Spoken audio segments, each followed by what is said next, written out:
Hello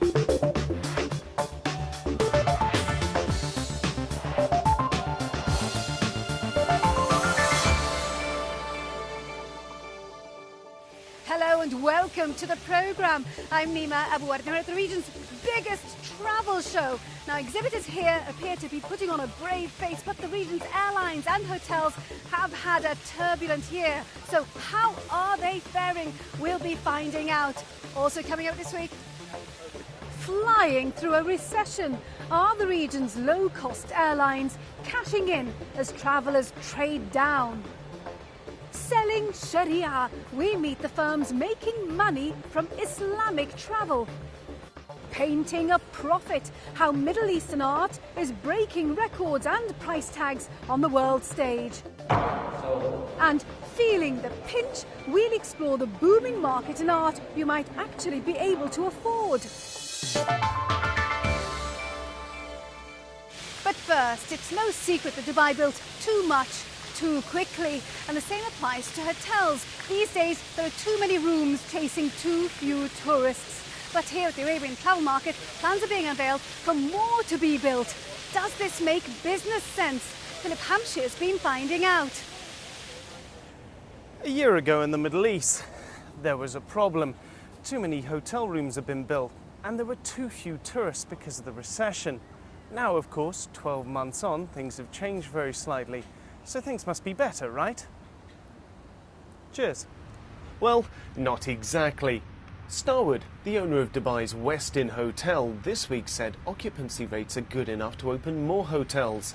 It's not alone, as rivals also open new properties. The Westin offers customers a private beach and canal-like maze of swimming pools, so has always managed to remain fuller than most. But is there a concern about more overcapacity? We've signed up contracts. Those are. Roland Voss of Starwood thinks demand will rise to catch up with supply. We are under the expectation that a number of these hotels are going to, actually a large number of hotels are going to open up over the coming 12 to 18 months. I also see that there have been larger than life investments being made in Dubai in infrastructural reasons, in the airline, in reasons for people to come here. And so far, even with the large amounts of new supply coming on over the past year, you have seen that those occupancies have been sticking in there. And that for me is a reconfirmation that even though supply and demand will have to be adjusted to each other, over time that will clearly get back to the levels that we would expect to get out of Dubai. However, if demand doesn't rise quickly enough, the companies could be left in their current tricky position. At the Coral Beach Resort in Sharjah, things are also improving. Like the Westin, they have a private beach. So how do hotels with similar attractions compete if they don't want to cut prices because they're already pared to the bone? Regional General Manager Jean-Pierre Simon says it's in the quality of the entertainment they provide guests. We do events that attracts people from the region, local, and please my guests. For example, we did recently a fashion show with vintage cars, the dresses matching the year of the cars. That was a big success. We sponsored the Duncan Devils from Europe. They came and did a demonstration in street basketball. Most hotels outsource the entertainment by connecting their guests with favoured excursion providers. But that simply pushes the competition to the excursion providers themselves. Even desert safaris have become complex as the excursion companies compete with one another. Then we start safari, and then in the middle of safari we stop for sandboarding. And after the sandboarding we continue our safari, we stop for camel farm. And after the camel farm we continue our safari going to the campsite. So in the camp we have camel riding, henna painting, Arabic dress for photo. Oasis Palm has in 7 years become one of the biggest desert safari providers. It's got there partly by selling and marketing itself to the hotels and directly to tourists with ever more elaborate packages than rivals. All that means that the tourists get a better deal and hopefully have more fun.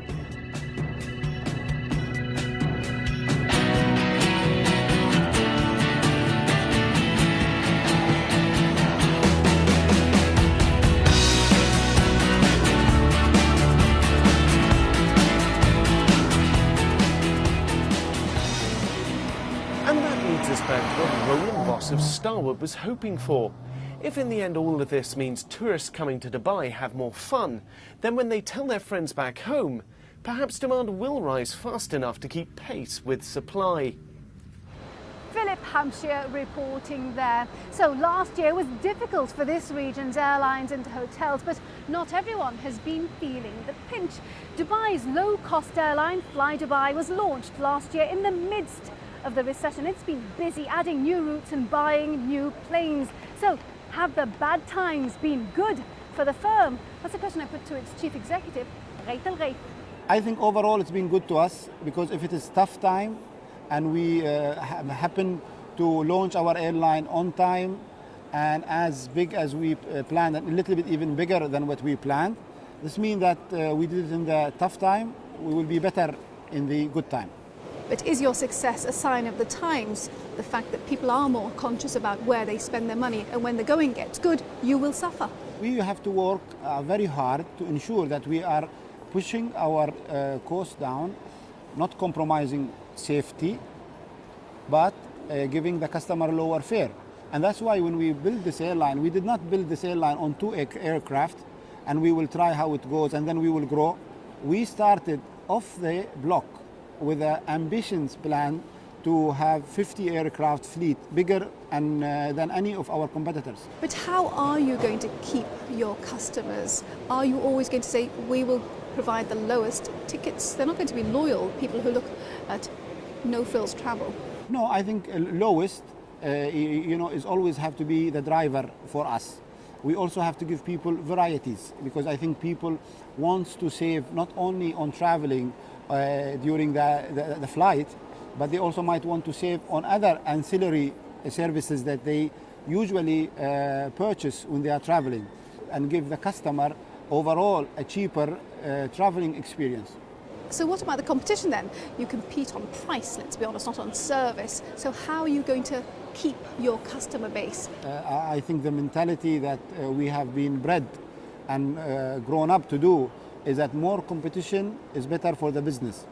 And I think Fly Dubai complements the other airline. I think without airlines like success of people like Air Arabia, we probably would not be existing. So they paved the way. Likewise, in this industry, Emirates Airline paved the way to all of these airlines. If you were sitting here 20 years ago, of course, this building would not have existed, but you will be talking about Emirates Airline and how does it compete with the other airline. And look what Emirates have done over the last 20 years. If we can make 10% impact on the traveling public and the country that Emirates did 20 years ago, this will be great for the country. More competition, more airline. Reit El Reith of Fly Dubai speaking to me earlier. Now, Islamic travel is nothing new. With no definitive rules as to what is and isn't Sharia compliant, Muslim travellers have had limited options when going abroad if they want to go to Sharia compliant hotels or restaurants. But this could be about to change. And as Ben Thompson reports, there's money to be made. Travelling has never been so easy. You simply book a flight, find a hotel, and before you know it, you're halfway around the world. But for religious travellers, that process is much more complicated. Finding somewhere to stay or even just to eat that complies with religious beliefs can be much more difficult. And whilst it's an inconvenience for some, it's a real problem for others. But could this be the answer? Launched just last month, this travel site has already attracted more than 100,000 users. It's called Erhal.com, which in Arabic means simply go away. And whilst it might look like many others, this is aimed specifically at Muslim travellers. It shows mosques and prayer times and where to find halal restaurants. Its founder spent 2 years creating the site and says much of the content comes from his own experiences. Last summer, I went to Longyearbyen, which is the northernmost city in the world. There is no sunset. It is perpetual sunlight. Being a Muslim, we have to pray 5 times a day. There is one at dawn, when just before sunrise. There is one prayer at noon. There's one in the afternoon, and one sunset, and one later in the evening. Where I was, there was no sunrise and there was no sunset. So what does one do? You come to our site, you read about this experience, and you'll know how to cope with a situation like that. You will not find anything like this on any other website. And it's a vast potential market. Around 25% of the world's population is Muslim. That's around 1.6 billion people. It's a market the hotel industry is keen to cash in on. The population growth in the Middle East, and Saudi Arabia in particular, where 60% of the population is under the age of 25 years old, there's a real belief that there is a huge burgeoning market. So Saudis who decide to move to go elsewhere on a holiday are often still very respectful of their religious beliefs and the way in which they lead their lives back home. In that sense, Sharia-compliant hotels will continue to become important way beyond the borders of Saudi Arabia and into other parts of the GCC in particular. But what makes a hotel truly Sharia-compliant? Of course, there's no alcohol, pork is off the menu, and all food must be halal. But there are some stricter rules too. We're very respectful of the direction of Mecca. So, for example, bathrooms and guest rooms do not face Mecca. We are respectful of the fact that art, specifically the physical human form, should not be in public display. We're very conscious of the fact that we have to ensure that where men and women do mix, that public permission is sought from the authorities in Saudi Arabia. Otherwise, functions must be specifically either male or female. And it's those details that appear on sites like Airhal. But whilst it has the information, it won't sell you airline tickets or book you hotel rooms. So just how does it make money? We have a very niche audience. Now, who wants to reach out to that travel community? The airlines and the hotels and the tourism companies. They do advertise on television, they do advertise in newspapers, print, billboards, wherever, and we would like them to advertise on airhal.com as well. That will be our source of income.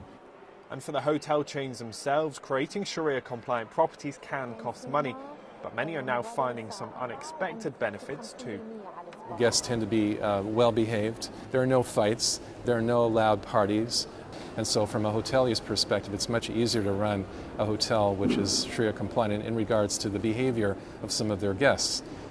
So for the region's airlines and hotels already hit by the financial crisis and now vying for the same customers, creating Sharia compliant facilities could be one way to set them apart. Ben Thompson reporting there. Right, we're going to take a short break now. When we come back, art under the hammer. Why Middle Eastern art like this is raising record prices at auction. And if that's out of your price range, don't go away. We're exploring the growing art market with a much cheaper price tag.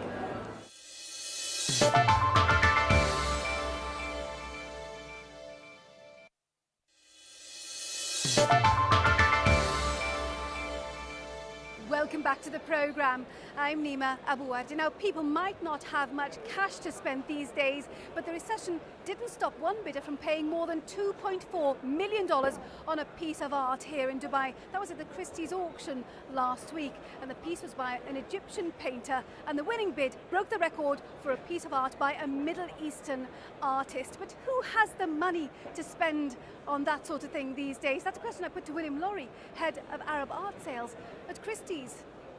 What we've seen actually over the last year or so is a lot of new collectors have come into the market, both based here in Dubai and in the UAE in general, and also quite a few from other regions too. What are they doing though? Are they coming in saying, right, I have money, I wasn't affected that much by the credit crunch, and I'd like to buy something that's nice, or is it still an investment mentality? Well, it's fair to say that everyone has been affected to some extent by the credit crunch. But some people are still looking for art, and they're looking for art which speaks to them. Of course, they're looking for an investment, and they want to have a sound investment, but what we're seeing is less speculation, perhaps, and more real collectors coming back into the market. Are buyers here actually, I suppose, focusing on art that's relevant to them, to their roots, to the culture? Certainly they are. I mean, what we're having at the moment is we have a great selection of Egyptian modern art, which goes back as far as 1929 and up to really 1989. That's the breadth of the collection that we have. And I suppose this is historically important, and art historically important for people from this region. But then on the other hand, you have some of the contemporary works could really be from any region. And that's one of the things which really attracts the international collectors and also the collectors from this region who are looking for that fresh and edgy work. So what is it that people are going to straight away, the minute they get here and telling their friends to come and see? What's the big thing? The real crowd puller on the contemporary side is a stack of 32 carpets which has been mutilated with the shape of a typical fighter jet cut out of each of them, stacked up on the one side with carpets, on the other side with the fighter jet. This is something which is by the artist Farhad Mashiri, who's considered to be really the most famous contemporary Middle Eastern artist at the moment. In a world strapped for cash, what do you see happening within the art scene? Well, what we're seeing actually is the market is becoming much more selective. People are really looking for things that they really love, not so much purely for investment, but things they'd like to live with. And what we've seen actually over the course of the last year or so is actually an increased number of registrants and bidders who are maybe buying just 1 or 2 pieces rather than 10, 15 they would have done maybe 2, 3 years ago. But what this means is, in fact, that the depth of the market has actually increased. We're seeing people both from the region and from outside the region feeling that they have a chance to get those 2, 3 pieces that they really love. William Laurie of Christie's speaking to me earlier. Now, if that art is out of your price range, don't worry. There's a growing art scene here in Dubai that could be just the thing for you. Once the domain of the wealthy, art here in Dubai can come with a more affordable price tag, as Katie Watson's been finding out. These are the streets of Al Quoz, once the industrial heart of Dubai and home to many of the city's labour camps. It's now becoming known as a booming centre for art too. This may look like just an industrial area, but inside many of these warehouses are huge art galleries. Galleries such as this one are taking advantage of a growing interest in buying up the region's art. And inside, an auction's taking place, but it's targeting a different kind of buyer. This one is for people who are new to art buying, not experienced collectors. The gallery wanted to make buying art an easier process for more people. We started with the intention of creating an auction and a platform to give young and new buyers an opportunity to start collecting art at a good and cheap and reasonable price. We wanted people not to feel intimidated, to help develop that next generation of collectors. Collecting is something that it takes a while to develop it in a community, and we wanted to give people an opportunity to get involved. The pieces sold at this auction start at $2,000. They're not cheap, but compared with international auctions such as Christie's, prices are within reach of far more people. It is somewhat of a luxury item, but we want to give it to people in an opportunity in a fashion where it's not, $10,000, $20,000, $30,000, that it is something, more affordable. But at the end of the day, this is not the kind of thing that you're going to buy at a shopping mall. I mean, this is great art from great, emerging artists. In the past few years, the art industry in Dubai has boomed, but it's not grown in the traditional way. Over the last 6-7 years, we've had the situation where the market has come first and kind of led the way. So we've actually got auction houses before art schools. And if you take the kind of usual way of things, you usually start with a community of artists who then get picked up by patrons, and that kind of snowballs into a market. Whereas what Dubai has done, or the situation, what's happened in Dubai, is that that's almost been reversed and kind of ended up with this very postmodern, jumbled up kind of development in the arts that's very different to other places, but entirely in keeping with the way Dubai is in every other aspect of its economy. That's meant more people have become artists as the market has grown, and they've been helped by projects such as Tashkil on the outskirts of the city. Here at the centre, artists can come and use the studios and the art rooms. There's also a gallery, which was a space created for its artists who wouldn't always have an opportunity to show in other galleries. And of course, collectors can come here to find a piece that's not necessarily going to break the bank. And it was set up with the help of this woman. Together with an Emirati artist, they wanted to nurture talent in the region. Before Tashkil was opened, a lot of particularly the younger artists were communicating with each other and exchanging ideas about their work on the internet. They were seeing each other's imagery on screen, but they were never getting the opportunity to see it face to face, as it were, or to meet each other to discuss their work. So this was an alternative venue because it obviously doesn't provide the same richness of experience in doing it in that way. Tashkil's objectives have paid off. This Emirati artist is getting ready to show his work in the gallery. And upstairs, British textile designer Felicity Payne is putting the final touches on her latest collection. She spends 3 days a week at Tashkil, using the centre as her studio. People that work here are so supportive and they've helped me set my business up. And I've worked in London for 10 years as a textile designer. But actually coming here and having this environment to work in has enabled me to set up my own collection. So for artists here, their hard work is being rewarded. With more art galleries and auctions in the city to meet all price ranges, artists in the region are hoping that their passion can earn them money too. Katie Watson reporting there. Well, I do hope you've enjoyed our programme. Our time is very nearly up this week. But before we go, let's see how the region's main markets finish the week. And remember, we'd love to hear from you. Our email address is middleeastbiz@bbc.co.uk. And if you've missed any of our reports this week, well, you can watch them online now. Go to the BBC News website and you can see them there. Now, next week, we're seeing whether this region's economic fortunes are back on the up. Confidence might be rising, but is the recovery really robust? Until then, from me, Nima Abuarte, and the rest of the team, thank you for watching. Bye-bye.